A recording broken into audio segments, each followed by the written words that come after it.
Welcome to the Pancake King Life and Marriage on the Spectrum, your source for all things autism and marriage on the autism spectrum. I'm your host, Forrest, and in this final episode before our holiday season break, I am actually going to be doing something a little bit different today. I'm going to be doing a reaction video, as the kids say, and I will be doing a reaction to a video that Jacksepticeye recently released called I Have Autism. Now, Jacksepticeye, for those who don't know, is a YouTube gamer. He's been doing gaming videos for years now, a very long time, and to be honest with you, I don't actually watch him. I have watched him before, but I don't watch him as much as, say, Markiplier. But I still think he's a pretty entertaining guy, and this video caught my attention. I haven't watched it yet, so everything that you're about to see in terms of my reaction is very genuine. I'm going to go through this video, and I'm going to pause at certain times, kind of give my own feedback on his thoughts and what his process was like going through, the diagnosis and everything, and see what we can learn from this video and what I can take from this video, what you can take from this video. And I also do encourage you to go and watch this video yourself. Give Jacksepticeye the support. So without further ado, I'm going to get into the video, and I'm going to pause at certain points if he ever comes up with something that I would like to comment on. 3, 2, 1, go. Trains. Now that we get that out of the way, I wanted to do a video talking about a recent thing that happened to me, which was I was diagnosed with autism. I'm going to leave some time there for a lot of you to be like, yeah, duh, we knew. Well, if you knew, why didn't you tell me? No one told me. I want to talk about it because I think it's important. So, funny thing is, in the videos of Jacksepticeye that I've watched periodically over the last couple of years, funny thing is, I didn't actually notice, and maybe there are some videos out there that kind of make it a bit more explicit than others. It's a little hard to kind of tell if someone has autism if they're just sitting there playing a game. I used to record gaming videos like in the better part of 2020, thinking that I could be as good as people like Markiplier or Jacksepticeye, and honestly, it's really hard to tell if someone has autism if they're just kind of sitting there playing a video game. Like I can see a couple of things sticking out, maybe just certain reactions to things, but it's a little bit harder. Again, I didn't really notice. It's a little bit harder for me to pick up on someone who has autism. It's funny because you would think that if I have autism, I'll be able to notice everyone else who does. There are a couple of people that I recognize having autism, others not so much. I have friends who they had to tell me that they have autism in order for me to actually figure that out. And the funny thing about someone telling you that they have autism is that even if you weren't able to figure it out and you didn't notice up until the time when they told you, after they tell you, your perspective on them changes to where it actually becomes easier to notice. Then you start observing them a little bit closer and you're like, oh wow, it's actually so much more obvious than I thought it was before. Like, it's so much more obvious now. So just kind of an interesting thing to note. We're only 22 seconds into this thing in an almost 16-minute video or 20-minute video, and I already had something to say. To open up that conversation, because after having it be diagnosed officially by a doctor, a lot of people came to me and were like, oh, but you're so social, and you're so your communication is great, and I couldn't tell. And I think that that's an important distinction to make, because even for me growing up in the 90s or the early 2000s, autism had to be that thing that was what is now known as nonverbal autism. It had to be the people who need to stim all the time. It had to be people who need repetitive motions, who can't really communicate well. It was that really stereotypical version of it that a lot of people still think today is what autism is. And don't get me wrong, that is part of the spectrum of it, and some people are that way, but that's not the entire picture anymore. And for me, I think it's interesting how he brings up the issue of repetitive movements, which is actually something very common for people within the autism spectrum. Obviously, it doesn't narrow down autism, but it is a very common trait. I've tended to like play with my ear growing up. Growing up, it's never changed in the 29 years of my life. That's never changed.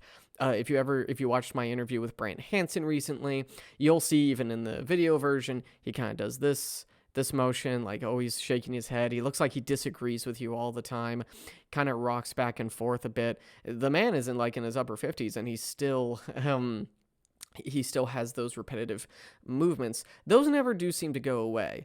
Our autistic habits tend to evolve and change over time as we grow older. However, some things do stay the same, such as the repetitive movements, and your ability to socialize. I think it's interesting here too that Jacksepticeye says, that people have told him, oh, but you're so good at communicating, you're so social. There are autistic people who are not only great at being social, they are great at talking your ear off. And sometimes if someone is talking your ear off, they might just be passionate about what they're talking about. They might just be really loose with their mouth. It doesn't mean that they have autism. So I wanted to throw that out there as well. For a long time, I was like, oh, I have ADHD. And I thought that was the reason why a lot of the things I do are the way I do them. But it turns out that ADHD and autism are also like a Venn diagram, or like they're part of the same spectrum, however you want to visualize it. It's basically, I don't want to say basically, but to put it like in the basic, most banal terms, they're basically the same thing. And I got tested because of my own curiosity. I just like figuring out how my body is, why I am the way I am, how I kind of like fit into different places in the world, and also just to kind of like give myself peace of mind, because when I was a kid, I was the outsider. I was weird. I played video games too much on my own. I like stayed liking the things that other people didn't really like anymore. Like they moved on, like, oh, I don't like video games anymore. And I'm like, oh, I still like love video games. They're cool. I love Sonic the Hedgehog and trains. I actually don't even really like trains or Sonic the Hedgehog. That's how no one knew I was autistic. As I got older, I was like, I think it's funny how he mentions the fact that he'll still stay in love with the same stuff even as other people move on. This is something that I can kind of equate more to my middle brother, who is also on the autism spectrum. He is still passionate about the same things that he was passionate about a decade ago and even longer than that. Almost like he's kind of stuck in the same phase or the same stage in his life. I'm someone who is kind of somewhere in the middle where I can latch on to new things and be really interested in those and get really passionate about those, while also maintaining my passion for the things that I've loved growing up. Like my passion or my hyperfixation for the Lord of the Rings, for example, has never gone away, despite the fact that I have latched on to other new things that I love as well. Like I've had a passion for writing growing up, and that's never gone away. In fact, if anything, it's kind of intensified over the years. So I see myself kind of being somewhere in the middle where I am capable of latching onto new things to really enjoy or be hyperfixated on, while also kind of maintaining a love and passion for past things. So, another point I wanted to make. I have ADHD for sure, definitely. And I went and got tested for that and got medicated for that, and it didn't really work. And I'm trying like different medications. I do also want to point out the fact that when I was younger, I also got tested for ADHD, got meds for that. The meds did not last long. They actually kind of had an opposite effect on me where it made me more hyperactive. It made me more like anxious. So it doesn't work for everyone. And for me, when it comes to me and medication, that's something where I have to tread very carefully on. Other people might not have to as much. For other people, it could be a massive benefit.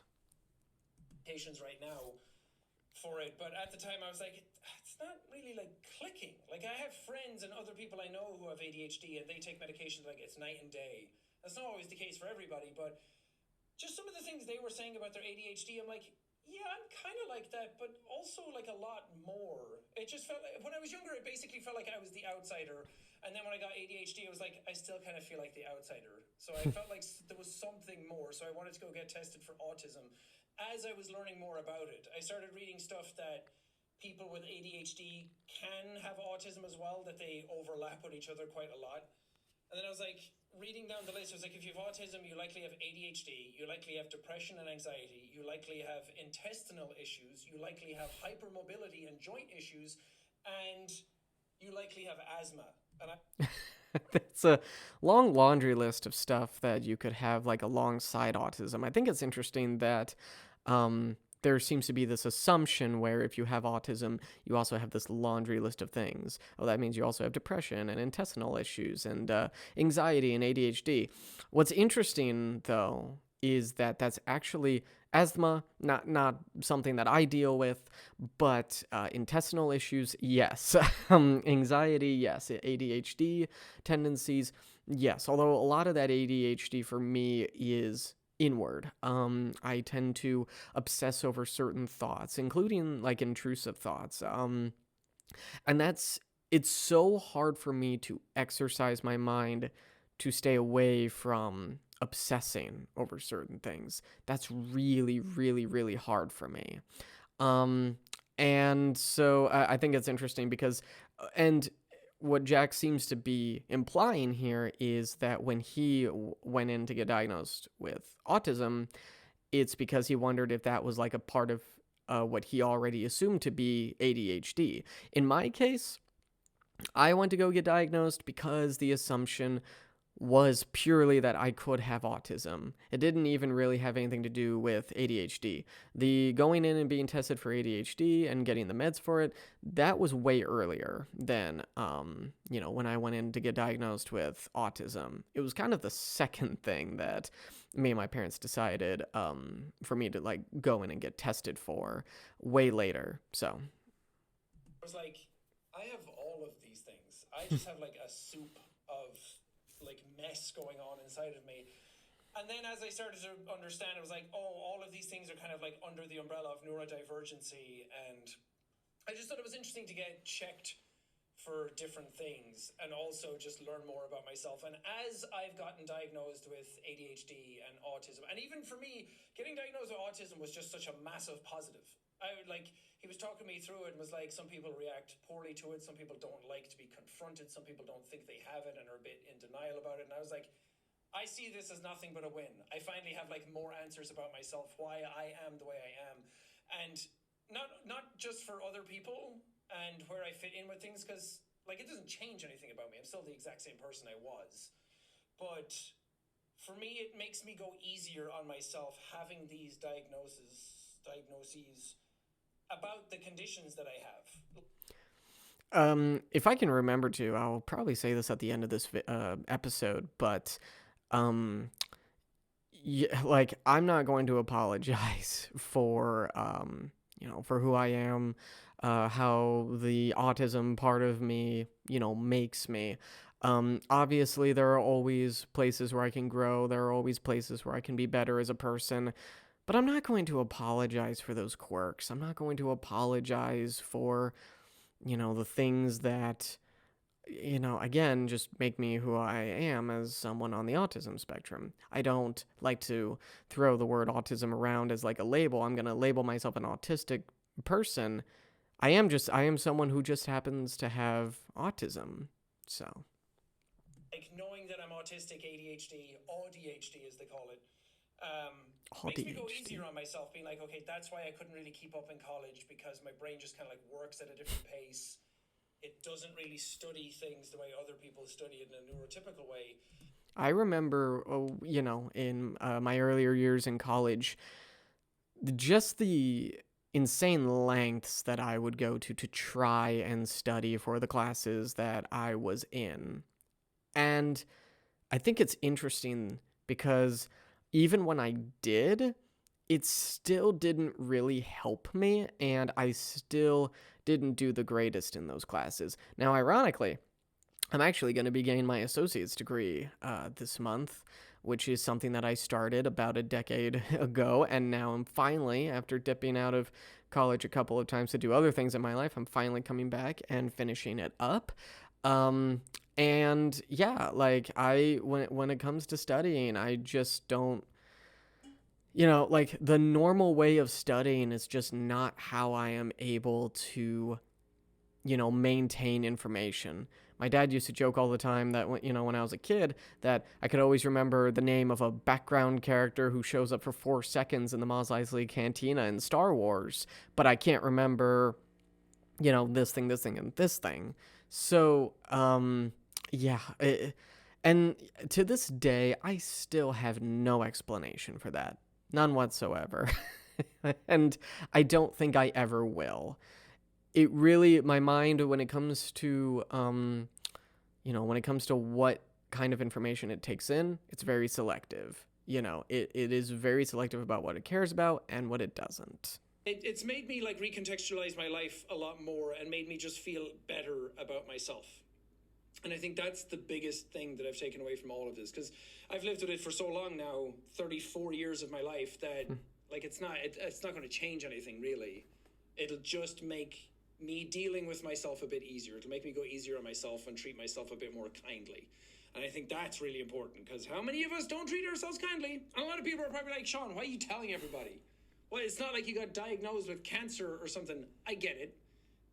Like I said, it doesn't really change much about myself, and it's not like a condition that's like really like life-threatening for me or anything like that. But I think it's a good conversation to have, because when I talked about being diagnosed with ADHD, the amount of people that came out in support of that, but also said that they got tested because of me. Like even my agent said he got tested much later in life, older than I am, because of the stuff I was saying.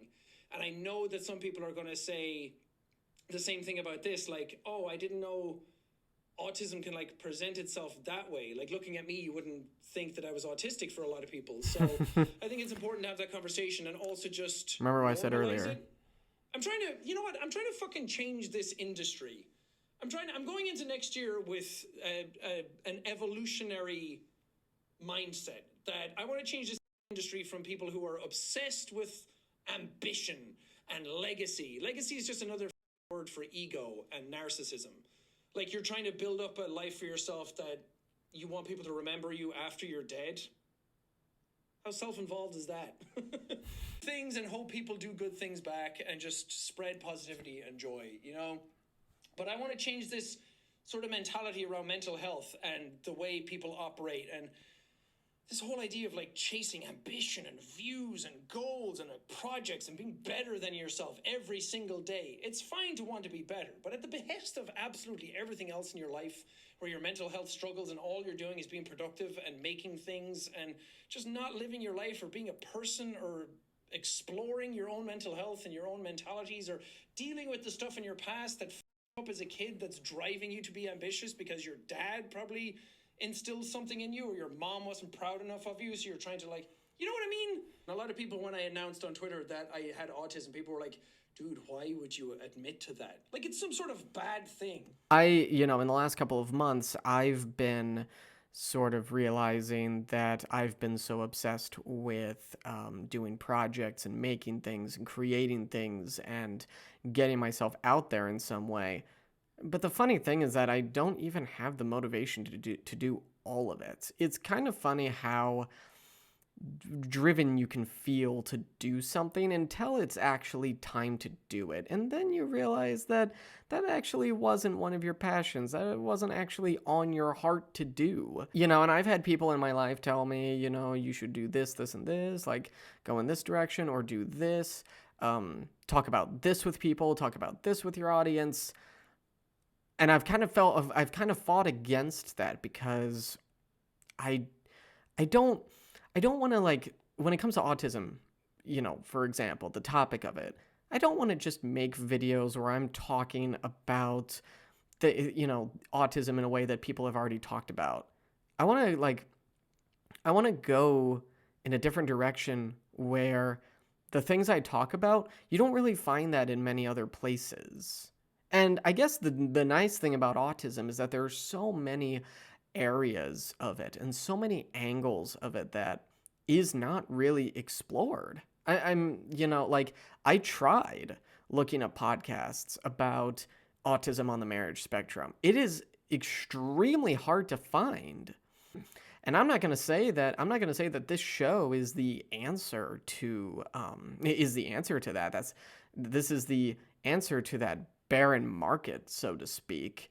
But I don't want my stuff to just kind of end up being, I guess, lost in the sea of digital content, that we have today.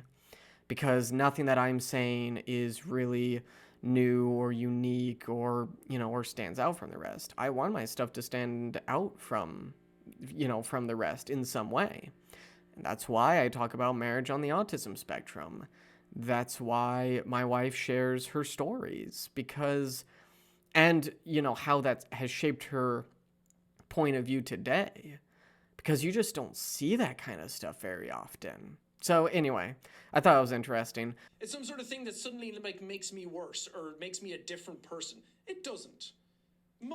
I would guarantee you that 99% of the people who do YouTube or do content creation or any sort of creative artistic thing all have ADHD. There's a reason that a lot of us are attracted to a job where we make our own hours and we get to communicate with people through a camera rather than having to be in front of them 24/7. You know, there's a definite pattern to this non-conformity aspect of like not wanting to do a regular 9 to 5 job, so you sit in front of a camera playing video games or, and I bet you like half of those people probably have autism. And they just don't realize that that's what autism is, like the way it presents itself. And it's the sort of terminologies and the paperwork and everything about it. The conversation around autism and what it is completely changing. And 10 years ago, I wouldn't have even said, even 5 years ago, I wouldn't have said that I had autism. And now here I am where I'm like, yeah, the signs were all there all along. And the way it presents itself in me is not so much, apparently my communication is good, but people don't realize, like, when I'm conversing with people, I'm going through like a million different things in my brain. I'm overanalyzing the way I am. I'm overanalyzing everything that I say. I'm pushing everything through a filter in my brain. I'm reading everyone's body language all the time to like see where things fit in. So I always say that I'm a really good judge of character because I'm like hyper analyzing people all the time. And not in any sort of judgment. It's so funny. I tend to hyperanalyze people all the time too. And when I'm talking to other people, it's like 50% of me is there, but the other 50% of me is like lost in my mind. So much stuff just rolling around in my head at once. So I can definitely relate to that. Way where I like throw it back at them. But for me, it's like a thing that I can use to kind of like help me get through conversations and social structures a bit easier. And I'm able to weave in and out through that. And I use comedy as my tool to do that.